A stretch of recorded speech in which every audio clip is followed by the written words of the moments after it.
আসসালামু আলাইকুম। মায়ের দেওয়া ক্রিকেট টিম চূড়ান্ত লজ্জাটা বোধহয় পেয়ে গেল। সেকেন্ড টি-20 ম্যাচেও তারা হারল।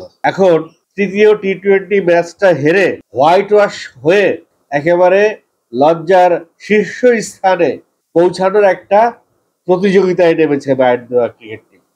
এই জন্য সাদা টি শার্ট আগেই পরে নিয়েছি। হোয়াইট ওয়াশ হবে বাংলাদেশ ইউএস এর কাছে, এই জন্য সাদা টি শার্টটা আগেই পরে নিয়েছি। যেই ছেলেটি সৌরভ নামের যেই ছেলেটি 2 ওভারে 15 রান দিয়ে 3 ওভারে 15 রান দিয়ে 2টা উইকেট নিল, এই ছেলেটির ব্যাকগ্রাউন্ড জানেন? এই ছেলেটি এমন একটি ইউনিভার্সিটিতে পড়ে যেখানে পড়া স্বপ্নের মতন। খুব মেধাবী ছাত্র না হলে সেখানে পড়া যায় না। ওরাকলে এই ছেলেটি 8 বছর চাকরি করেছে। ক্রিকেটটা তার প্রথম পেশা নয়, ক্রিকেটটা তার ফুল টাইম কাজ না। অথচ বাংলাদেশের প্লেয়াররা ফুল টাইম পেশা হিসেবে ক্রিকেট খেলে, লক্ষ টাকার উপরে বেতন নেয়, আর ম্যাচ ফি তো রয়েছেই।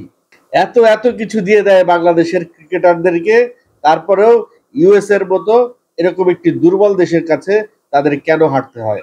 কি করছে নির্বাচক মন্ডলী, আর কি করছে আমাদের মায়ের দেওয়া ক্রিকেট টিমের খেলোয়াড়েরা?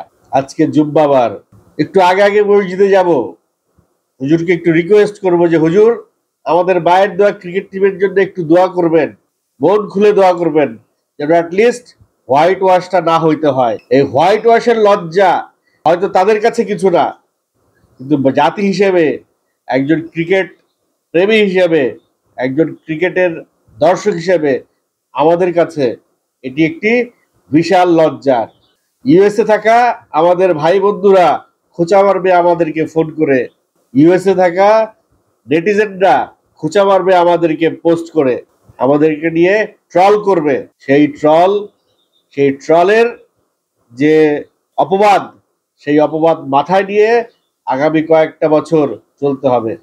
আচ্ছা, একটু ভালো করে অনুসন্ধান করা উচিত, কোথাও কি কোনো ঘাপলা আছে? ইউএসএ কি বাংলাদেশকে কনভিন্স করছে যে ভাই তোমরা একটু হাইরা যাও, তোমরা তো, তোমাদের কাছে তো এগুলো কোনো বিষয় না, লাজ লজ্জা তো তোমাদের নাই, তোমরা একটু হাইরা যাও, তোমাদের পুরা টিমরে আমরা ইউএস এর ভিসা দিয়ে দিব, এই নাগরিকত্ব দিয়ে দিব, পাসপোর্ট দিয়ে দিব, পুরা টিমরে তোমরা, শুধু টিম না, পুরা মায়ের দেওয়া ক্রিকেট টিম এবং মায়ের দেওয়া ক্রিকেট বোর্ড, পুরা বোর্ডের সবাইরে আমরা আমেরিকার ভিসা দিয়ে দিব, আমেরিকার নাগরিকত্ব দিয়ে দিব। তোমরা একটা হোয়াইট ওয়াশ হয়ে যাও আমাদের কাছ থেকে, যাতে আমরা স্ট্যাটাস একটু বড় হই, আমরা যেন সামনে টেস্ট স্ট্যাটাসটা পাই, বা আমাদের ইমেজটা যেন আর একটু ডেভেলপ হয়। এগুলো তো কল্পনা করি, কল্পনায় এগুলো ভেবে সান্ত্বনা নেই, এরকম হওয়ার কোনো সম্ভাবনা নাই। ভেবে ভেবে নিজেদেরকে সান্ত্বনা দেই। একটু অন্যরকম ভাবেও ভাবা যায়। বাংলাদেশ ক্রিকেট টিমের খুব খারাপ দিন, খুব খারাপ সময় পার করতেছে। এখন তাদের সমবেদনা দরকার। এত এত সমবেদনা তাদেরকে দেন, এত এত সহানুভূতি তাদেরকে দেন, যে সামনে গিয়ে তারা নেপালের সঙ্গে হোয়াইট ওয়াশ হয়, তারপরে গিয়ে তারা এর চেয়েও যদি কোনো ছোট দেশ থাকে তাদের সাথে গিয়ে হোয়াইট ওয়াশ হয়। একটি কিছু হলেই বাংলাদেশ ক্রিকেট টিমের সদস্যরা বলে বসেন আমরা যে ভালো করেছিলাম সেটুকু তো ভুলে গেছেন, একটা ম্যাচ খারাপ করলেই আমাদের ধুয়ে দেন। বাংলাদেশ ভালো করে, কালে ভদ্রে ভালো করে।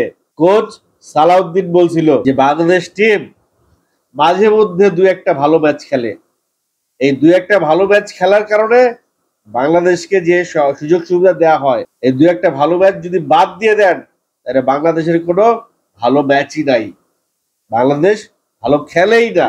এটা কোচ সালাউদ্দিনের কথা। বিদেশ থেকে ভুড়ি ভুড়ি টাকা দিয়ে কোচ নিয়ে আসেন, কি ফায়দা হয়? এই হাতুড়ে পেটা করে দিল আমাদের দেশটাকে। কি লাভ হইলো? এই যে নতুন নতুন ছেলে পেলে ঢুকাই দিয়া, পুরানের সাথে একটা দ্বন্দ্ব বাজায় দিয়া পুরা টিমটারে লন্ড ভন্ড করে দিল। হাতুড়ি তো আমার কাছে মতো মনে হয় হাতুড়ি একটা মিশন নিয়ে আসছিল বাংলাদেশ ক্রিকেট বোর্ডকে ধ্বংস করার জন্য, আর সেই মিশনে অনেক অসাধু ডিরেক্টররা নিজেদের পকেট ভারী করবার জন্য সায় দিয়েছে। এই যে ট্রল হচ্ছে, এই যে বিভিন্ন কথাবার্তা হচ্ছে, এই যে বিভিন্নভাবে বিভিন্ন মানুষ পুরো মায়ের দেওয়া ক্রিকেট টিম এবং বোর্ডকে ধুয়ে দিচ্ছে, এতে তাদের কিচ্ছু যায় আসে না। তারা কালকেই দেখবেন টিকটক করতেছে, বিজ্ঞাপন করতেছে, ওইখানে যে ফিতা কাটতেছে, নগদে আসুন, নগদে হোয়াইট ওয়াশ তো পরে, নগদে আসলে অনেক কিছু পাওয়া যাবে, জমি পাওয়া যাবে, গাড়ি পাওয়া যাবে। এক সাকিব আল হাসান এক সময় অনেক দিয়েছেন, কিন্তু এক সাকিব আল হাসান টিমের ভিতরে যে একটা অরাজকতা তৈরি করে রেখেছে সেটা একটু বের করা প্রয়োজন। আপনাদের মনে আছে কিনা জানি না, সাকিব আল হাসান কিন্তু একটা সময় ব্যান ছিল, একটা সময় নিষিদ্ধ ছিল, সে অনেকগুলো ম্যাচ খেলতে পারে নাই। তখন কিন্তু বাংলাদেশ অনেক ভালো ভালো ম্যাচ খেলেছে। আমি জানি না কাকে বাদ দিতে হবে, আমি জানি না কাকে রাখতে হবে, সেটা আমার কাজ না, নির্বাচকদের কাজ।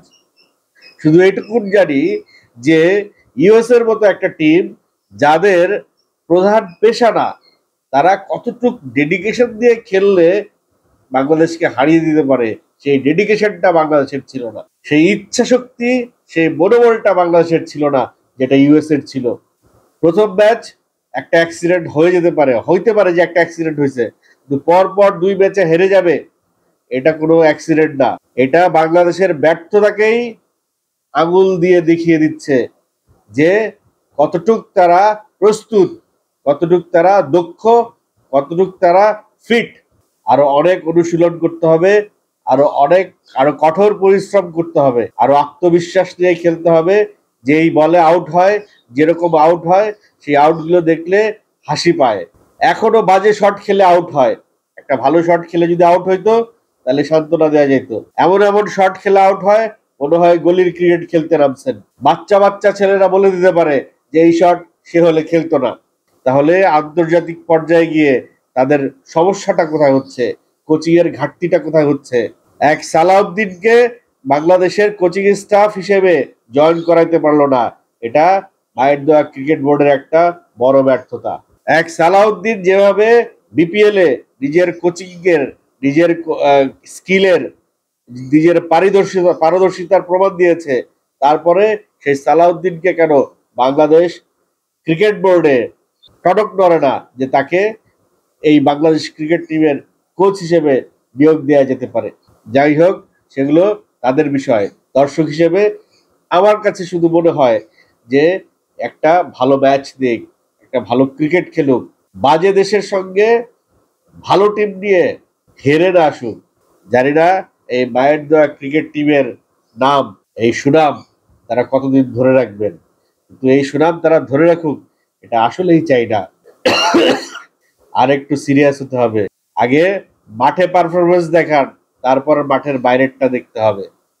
আপনি এমপি হবেন, আপনি বিজ্ঞাপন করবেন, আপনি ক্রিকেটও খেলবেন, আর কত। আমার কাছে এই মায়ের দেওয়া ক্রিকেট টিমের জন্য কোনো দিক নির্দেশনা নাই। আমি হতাশ, আমি কোনো সলিউশন দেখতে পাচ্ছি না। দর্শক, আপনারা যদি কোনো সলিউশন দেখে, আপনাদের কাছে যদি কোনো সলিউশন থাকে, তাহলে অবশ্যই কমেন্ট করে জানাবেন।